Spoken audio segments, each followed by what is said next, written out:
Hi, so today I'm going to be doing my report on techno music. So to start off, I'm going to need to explain the history of techno. So techno started off in the 1980s in Detroit, Michigan, and it started off as an underground subculture of other dance musics that were very popular in European countries such as the UK, Germany, Belgium, the Netherlands, countries like that. But it originally came together by a combination of a lot of other music genres that these music genres that made up techno are Chicago house, funk, electro, electric jazz, and some other synthesizer based music, so a lot of keyboard based music. And by combining all these musics genres, it sounded very futuristic, which was something that a lot of people were looking for, which is why it became very widely listened to in European countries. So the main people who are known as the creators of techno music are Juan Atkins, Kevin Saunderson, Derek May, and Eddie Folks. And all of them attended school together at Belleville High near Detroit. But in the mid 1990s, Juan Atkins was the only one that really got recognition for the creation of techno music. And there's a news article made by Keyboard Magazine, which stated that he was one of the 12 people who changed keyboard-based music in the entirety of history, which was unfair for the other three creators of the music. So even though it was made in America, it got little to no recognition here in the States, but in the countries I mentioned, Germany, Belgium, and even the UK, techno was widely listened to, and it helped become the basis of a bunch of other EDM musics.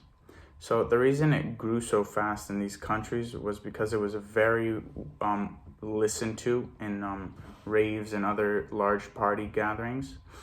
Even though raves were widely popular before techno music exploded exponentially in raves and helped raves and become more mainstream, and raves helped techno become more mainstream. So they were kind of in symbiotic relationship. So as I just mentioned, it didn't flourish very well in the States because we didn't have raves and other large parties exactly like those here. So because of that, it didn't really have a place to fit in the United States. So, and because of that, most techno musicians and artists are mainly based in European countries. So for example, Daft Punk, Tiesto, David Guetta, and Paul Van Dyk are some of the most popular techno-based artists. And so these all come from European countries. So Daft Punk came from France, Tiesto came from the Netherlands, David Guetta is based from France, and Paul Van Dyk is from Germany. So as you can see, the main places where techno music flourished was in Europe and not in the States where it was originally created, which is something that doesn't really happen for most music genres. Mostly music genres stay where they are based in. So blues is mainly listened to in the US. Even though it flourished a little bit outside, it's mainly listened to in the US. You won't really hear it out in some European countries. So I was stating earlier, it's the basis for a ton of different music genres. So for example, it was the basis for bass house, dubstep, electro house, future bass, progressive house, and so many more.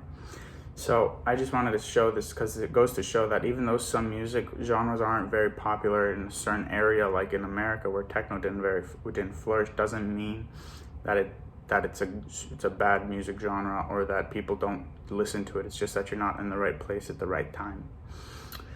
So this also goes to show that every music genre, no matter when, where it'll be made, it will always find its own little niche market.